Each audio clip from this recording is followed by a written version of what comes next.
बहुत समय पहले श्यामनगर गांव में नीरज अपने बूढ़े पिता के साथ एक छोटी सी झोपड़ी में रहता था। नीरज की मां का कोई बीमारी के कारण कुछ सालों पहले देहांत हो गया था। तब से नीरज अपने पिता के साथ अकेले ही रहता है। नीरज बहुत ही आलसी लड़का था। वह दिन भर बस अपने कमरे में सोया रहता था और कोई काम नहीं करता था। घर का सारा खर्चा उसके पिताजी ही उठाते थे। वह दिन भर दूसरे के खेतों में काम करते थे, लेकिन अब वह भी बूढ़े हो चुके थे। अब वो ज्यादा काम नहीं कर पाते थे। एक दिन नीरज के पिताजी काम करके घर वापस लौटते हैं तो देखते हैं कि नीरज अभी तक सो रहा है। अरे उठ भी जा कामचोर। और कितना सोएगा? आखिर कोई इतना आलसी कैसे हो सकता है? जब से तेरी माँ गई है, इस घर का पूरा खर्चा मैं ही उठा रहा हूँ। इतना बड़ा होकर एक बोझ सा दिन भर घर में पड़ा रहता है। चल अब उठ और घर को साफ कर दे कम से कम। अरे पिताजी, आप तो मुझे सुबह सुबह आराम भी नहीं करने देते। अरे मूर्ख, दोपहर के 2 बजे बज रहे हैं और मैं अभी घर पर खाना खाने आया हूँ और तू कह रहा है कि सुबह हो रही है। पिताजी, क्या आप सच कह रहे हैं? दोपहर के 2 बजे बज गए और आप घर पर खाना खाने आए हैं। मुझे तो समय का पता ही नहीं चला। जरा अपनी आंखें खोल और बाहर झांक कर देख। पूरा गांव जानता है कि तू कितना बड़ा आलसी है। बेटा देख, अगर मेरी इतनी उम्र ना हुई होती तो मैं तुझे कभी काम करने को नहीं कहता। लेकिन सच तो यह है कि मेरी अब उम्र हो चली है। अब मुझसे इस घर की जिम्मेदारी और नहीं उठाई जाती। मैं काम करके आता हूँ तो बहुत थक जाता हूँ और कई दिनों से मेरे शरीर में बहुत कमजोरी भी है। क्या पिताजी, आप सीधे क्यों नहीं कहते कि आप मुझसे तंग आ गए हैं? ऐसी बात नहीं है बेटा। मैं चाहता हूँ तू एक बहुत मेहनती आदमी बन जाए ताकि गांव के सारे लोग तेरी इज्जत करें। ठीक है पिताजी, मैं आज ही कोई ना कोई काम ढूंढता हूँ। चल अब जल्दी से खाना खा ले। ठीक है पिताजी, मैं आज ही कोई ना कोई काम ढूंढता हूँ। इतना कहकर नीरज घर से बाहर निकल जाता है। वो जंगल में जाकर एक पेड़ के नीचे बैठ गया। पता नहीं ये गांव वाले अपने आप को क्या समझते हैं। जरा सा दिन भर काम क्या कर लेते हैं। मेरा तो मजाक उड़ाने में कोई कसर ही नहीं छोड़ते। लेकिन मैं भी एक ना एक दिन इन्हें बहुत बड़ा काम करके दिखाऊंगा। फिर देखता हूँ कौन मुझे क्या बोलता है। अभी तो मुझे बहुत थकन हो रही है। मैं एक काम करता हूँ, थोड़ी देर यहीं पेड़ की छांव में सो लेता हूँ। इतना बोलकर नीरज वहीं सो जाता है।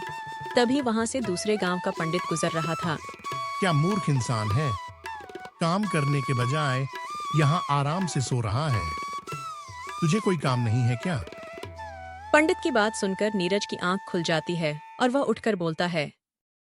अरे पंडित जी, दिक्कत क्या है आपको? आप मुझे शांति से सोने क्यों नहीं दे रहे हैं? मैं काफी दिनों से देख रहा हूँ तुम रोज यहाँ आकर सो जाते हो। अभी भी वक्त है, सुधर जाओ। मुसीबत तुम्हारे सर पर मंडरा रही है। कैसी मुसीबत है पंडित जी? आप यहां से जाओ ना, मुझे शांति से सोने दो। अरे अलसी आदमी, यह क्यों नहीं कहता कि काम ढूंढने से निकला था लेकिन मन नहीं किया। तू यहाँ पेड़ के नीचे आकर बैठा है, लेकिन तुझसे बात करके मैं अपना समय क्यों बर्बाद कर रहा हूँ। इतना कहकर पंडित जी वहां से चले जाते हैं। वह एक बहुत विद्वान पंडित थे, लेकिन धीरज पर उनकी बातों का कोई असर नहीं होता और वो फिर से सो जाता है। देखते ही देखते शाम हो जाती है और नीरज अपने घर जाता है। आज भी तुझे कोई काम नहीं मिला ना? पिताजी, मैं काम ढूंढने ही बाहर निकला था, लेकिन गांव के मोहन ने मेरा दिमाग खराब कर दिया। बस इसलिए आज मुझे कोई काम नहीं मिल पाया। बेटा, तू तो रोज ही कोई ना कोई बहाना बनाता है। भला किसी के बोलने से क्या होगा? अगर तूने काम ढूंढा होता तो तुझे जरूर मिल गया होता। आप चिंता मत कीजिए, मैं कल फिर से जाऊंगा और कोई ना कोई काम जरूर ढूंढूंगा। इतना कहकर नीरज खाना खाता है और सो जाता है।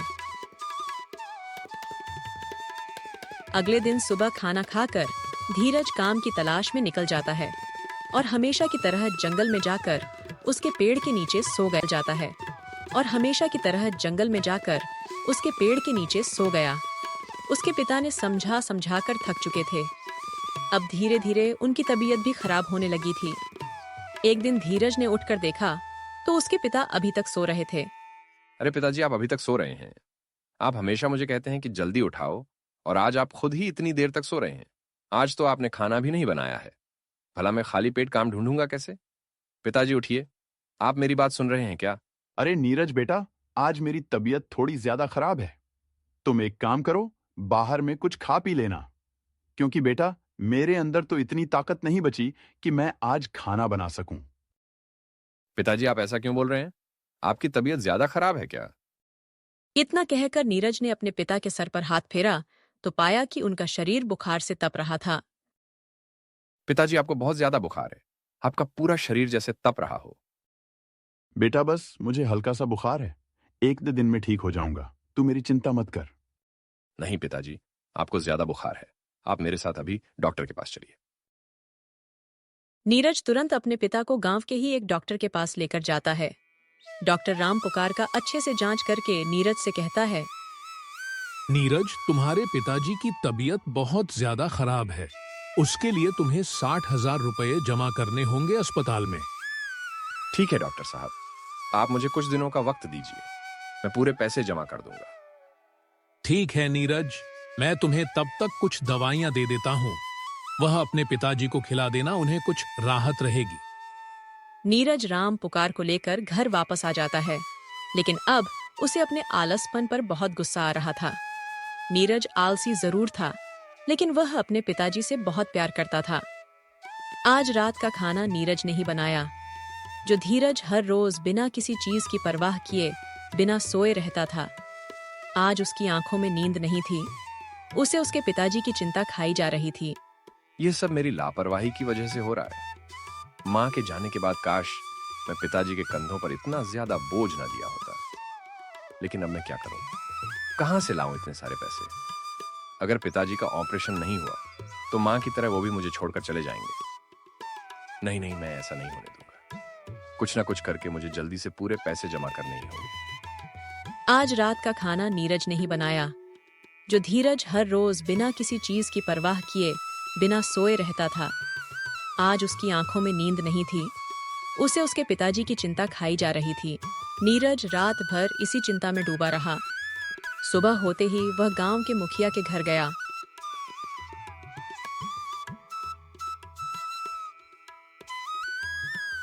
क्या बात है नीरज, तू आज इतनी सुबह सुबह यहाँ कैसे? इतनी सुबह तेरी नींद कैसे खुल गई? मुखिया जी, मुझे आपकी मदद की जरूरत है। मेरे पिताजी की तबीयत बहुत खराब है, इसलिए मुझे कुछ पैसों की जरूरत है। अच्छा अच्छा, तो तू यहाँ सुबह सुबह मुझे पैसे मांगने आया है? मुखिया जी, डॉक्टर ने कहा है कि अगर ऑपरेशन नहीं हुआ तो उनकी जान को भी खतरा है। आप मुझे कुछ पैसे उधार दे दीजिए, मैं दिन रात काम करके आपके सारे पैसे चुका दूंगा। मेहनत, और वह भी तू जा किसको पागल बना रहा है? ये तो एक ना एक दिन होना ही था। बेचारा राम पुकार तुझ बुढ़ापे में इतना काम करेगा तो बीमारी तो होगी ही ना। मुखिया ने नीरज को पैसे देने से साफ मना कर दिया। तब नीरज गांव के एक सेठ के पास जाता है। वह सेठ गांव का सबसे अमीर आदमी था। उसके पास बहुत सारी जमीन थी। गांव का हर व्यक्ति नीरज की आदतों से परिचित था। नीरज को देखते ही सेठ सोहनलाल बोला, अरे वाह भाई नीरज, आज तू इतनी जल्दी यहाँ कैसे? सेठ जी, मुझे आपकी मदद की जरूरत है। मेरे पिताजी की तबीयत बहुत खराब है, इसीलिए मुझे कुछ पैसों की जरूरत है। सेठ जी, डॉक्टर ने कहा है कि अगर ऑपरेशन नहीं हुआ तो उनकी जान को भी खतरा है। आप मुझे कुछ पैसे उधार दे दीजिए, मैं दिन रात काम करके आपके सारे पैसे चुका दूंगा। कृपया मेरी मदद कर दीजिए। इसके बदले चाहे आप अपने खेतों में मुझे जितने साल भी काम करवा लेना, मैं करने को तैयार हूं। अरे, तुझे सुबह सुबह पागल बनाने को नहीं मिला था क्या? तुम्हें यह पूरा गांव जानता है। रोज अपने पिताजी से बोलकर निकलता है कि काम ढूंढने जा रहा हूं, और दिन भर जंगल में सोया रहता है। तू खाकर अपनी थाली तो धो नहीं सकता, खेतों में क्या खाक काम करेगा? सेठ की बातें सुनकर नीरज को अपनी आदतों पर बहुत पछतावा होता है और वह निराश मन से वहां से चला जाता है। आज भी नीरज इस पेड़ के नीचे जाकर बैठा था, लेकिन आज उसके चेहरे पर उदासी थी। आंखों में पछतावे के आंसू थे। हे भगवान, मुझे माफ कर दीजिए। मुझे इतना आलस नहीं करना चाहिए था। आज मुझे मेरी गलती का एहसास हो चुका है। मेरे आलसपन की वजह से आज मुझे गांव में कोई भी काम देने को तैयार नहीं है, और पिताजी की तबीयत इतनी ज्यादा खराब है। लेकिन अब मैं क्या करूं? हे भगवान, मेरी मदद कीजिए। पिताजी सही कहते थे, अपनी इसी आलसन की वजह से मैं बहुत बड़ी मुसीबत में फंस जाऊंगा। मुझे कोई रास्ता तो दिखाइए भगवान। तभी वह पंडित उस दिन फिर से उसी रास्ते से जा रहा था जिसने उसे दिन धीरज को फटकार लगाई थी। उसने धीरज को रोते हुए देखा तो वहीं रुक गया और उससे बोला, मैंने तुझे कहा था ना, तुम्हारे सर पर बहुत बड़ी मुसीबत मंडरा रही है और तूने मेरी बात को मजाक समझ लिया था। आपने बिल्कुल सही कहा था महाराज, मुझे माफ कर दीजिए। मैं सच में बहुत बड़ी मुसीबत में फंस गया हूँ।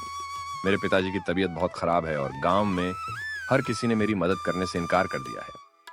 देख मेरे बच्चे, इस दुनिया में कोई किसी की मदद नहीं करता और तेरी मदद किसी ने इसलिए नहीं की क्योंकि तू बहुत बड़ा आलसी है। उनको इस बात का डर है कि उनके पैसे डूब जाएंगे। अगर आज तू कम कर रहा होता तो तुझे किसी के आगे हाथ नहीं फैलाना पड़ता। आपने बिल्कुल सही कहा, लेकिन आप मुझे मेरी गलती पर बहुत पछतावा हो रहा है। मैं पिताजी को खोना नहीं चाहता। उन्होंने कभी मुझे मां की कमी महसूस नहीं होने दी। ब्राह्मण ने देखा कि नीरज को सच में अपनी गलती पर पछतावा हो रहा था और वह अपनी गलती सुधारना चाहता था। इसलिए ब्राह्मण ने एक छोटी सी पोटली निकाली और नीरज को देते हुए कहा, नीरज, इस पोटली में जादुई भस्म है। इस भस्म को तुम हमेशा अपने पास रखना। इससे तुम्हारा सारा आलसपन दूर हो जाएगा और तुम्हारे अंदर इतनी ताकत आ जाएगी कि तुम जानवरों की तरह दिन रात काम करके अपने पिता के इलाज के लिए बहुत जल्दी पैसे जोड़ लोगे। महाराज, क्या ऐसा सच में मुमकिन है? आपने मेरी इतनी मदद की है तो कृपया मुझे इतना बता दीजिए कि मैं कौन सा काम करूं जिससे मैं पैसे जोड़ पाऊं, क्योंकि इस गांव में तो मुझे कोई भी काम देने वाला नहीं है। वह सब तुम इस भस्म पर छोड़ दो। इसे अपने पास रखना, तुम्हें रास्ता खुद ब खुद मिलता जाएगा। नीरज ने वे भस्म अपने पास रख लिया और ब्राह्मण वहां से मुस्कुराते हुए चला गया। पंडित के कहे अनुसार नीरज ने लकड़ियां जमा करना शुरू कर दिया और थोड़ी ही देर में उसने बहुत सारी लकड़ी जमा कर ली। अरे वाह, मैंने तो कितनी सारी लकड़ियां जमा कर ली हैं। सच में यह भस्म तो जादुई है। इससे तो मेरे पूरे शरीर में फुर्ती आ गई है। इतना कहकर नीरज सारी लकड़ियां लेकर गांव में गया और उसकी सारी लकड़ियां बिक गईं। शाम को धीरज घर आया और उसने पैसे जोड़े तो पाया कि आज ही लकड़ियां और फलों को बेचकर उसे पूरे 5,000 रुपए मिल चुके थे। ऐसे तो मैं बहुत जल्दी और 55,000 रुपए जमा कर लूंगा। अब कल से मैं और 2 गुना काम करूंगा ताकि पिताजी का इलाज जल्दी से जल्दी कर सकूं। अगले दिन सुबह होते हैं। नीरज जंगल से लकड़ियां लेकर गांव में आ गया। इस तरह से नीरज को दिन रात काम करते देख गांव वाले हैरान थे। दिन रात जानवरों की तरह काम करके 1-2 हफ्ते में ही धीरज ने 40,000 रुपये जमा कर लिए थे। ईश्वर की कृपा से 50,000 रुपए तो जमा कर लिए हैं मैंने, लेकिन अब मुझे 10 रुपए और चाहिए। मुझे जल्द से जल्द ये पैसे भी जमा करने होंगे। मेरे पास ज्यादा समय नहीं है। पिताजी की तबीयत भी और भी खराब होती जा रही है। नीरज ने राम पुकार के पास जाकर देखा तो उसकी हालत पहले से ज्यादा खराब थी। मुझे कल ही पिताजी को डॉक्टर के पास लेकर जाना होगा। मैं कल ही सेठ जी के पास फिर से जाऊंगा काम मांगने। हो सकता है इस बार वह मुझे काम दे दे। अगले दिन फिर से धीरज सेठ के पास जाता है।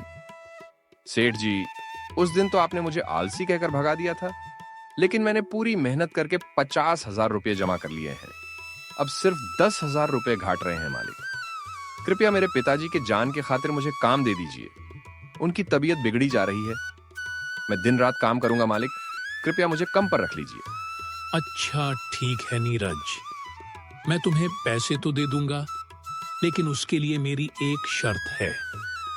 तुम्हें मेरे खेतों को जोतना पड़ेगा। जितने बीघा खेत तुम जोतोगे उतने 1,000 मैं तुम्हें दूंगा। मंजूर है तो बोलो। ठीक है मालिक, तो मैं अभी से ही काम शुरू कर देता हूँ। आपका बहुत बहुत धन्यवाद मालिक। दिल में अपने पिताजी को बचाने की उम्मीद लिए हुए नीरज खेतों में हल चलाना शुरू कर देता है। दिन भर बिना आराम किया वह खेतों में काम करता रहा। उसकी मेहनत का पसीना यह गवाही दे रहा था कि उसके दिल में पछतावे की आग जल रही है। दिल में अपने पिताजी की जान बचाने की आस लिए हुए वह काम करता रहा। सुबह से शाम हो गई, लेकिन नीरज अभी भी काम कर रहा था। अगले दिन सुबह सेठ अपने खेतों पर आया तो उसने देखा कि धीरज अब तक काम कर रहा था। वो अपने 10 बीघा खेत को जोता हुआ देखकर हैरान रह गया। अरे वह लड़के, तू इतनी मेहनत करेगा, मैंने सोचा भी नहीं था। तूने कल से बिना आराम किए मेरे 10 बीघा खेत को जोत दिया। मैं तुम्हारे काम से बहुत खुश हूँ। आज मैं तुम्हें 15,000 रुपए दूंगा। आज ही तुम अपने पिताजी का इलाज करवा लो। नीरज तुरंत वह पैसे लेकर अस्पताल में डॉक्टर के पास जमा कर देता है और अपने पिताजी का इलाज करवाता है। कुछ दिन बाद ही नीरज के पिता पूरी तरह से ठीक हो जाते हैं। बेटा, आज मुझे बहुत गर्व हो रहा है तुझ पर। आज तेरी वजह से मेरी जान बच पाई है। आज तूने मुझे नई जिंदगी दी है। पिताजी, आप ये कैसी बात कर रहे हैं? माँ के जाने के बाद आपने ही तो मुझे पाला है। राम पुकार के ठीक हो जाने के बाद भी धीरज ने अपना काम नहीं छोड़ा। एक दिन नीरज हमेशा की तरह जंगल में लकड़ी काट रहा था। तभी उसे पीछे से एक आवाज सुनाई देती है। कैसे हो नीरज? नीरज ने पीछे मुड़कर देखा तो वहां वही ब्राह्मण खड़े थे। उन्हें देखकर नीरज बहुत खुश हुआ। अरे महाराज, आप यहाँ, आपका बहुत बहुत धन्यवाद। आपके उस भस्म की वजह से और मुझे नई जिंदगी मिली। मेरे पिताजी का भी अच्छे से इलाज हो गया। अब वह बिल्कुल ठीक है। आपकी वजह से आज मेरे घर में किसी चीज की कमी नहीं है। आपका यह आभार मैं जीवन भर नहीं भूलूंगा। आपका बहुत बहुत धन्यवाद। अरे बेटा नीरज, मैंने तो कुछ भी नहीं किया है। यहाँ तक कि वह भस्म भी जादुई नहीं थी। मैंने तो बस तुम्हारा आत्मविश्वास जगाने के लिए कहा था कि वह बस में जादुई है, ताकि तुम इसी के सहारे कम कर सको। ताकत इस भस्म के अंदर नहीं, बल्कि असली ताकत तो तुम्हारे अंदर है। मैं तो बस तुम्हारे अंदर सोए हुए मेहनती इंसान को जागना चाहता था, इसलिए मैंने ऐसा किया। वो भस्म तो बस राख थी बेटा।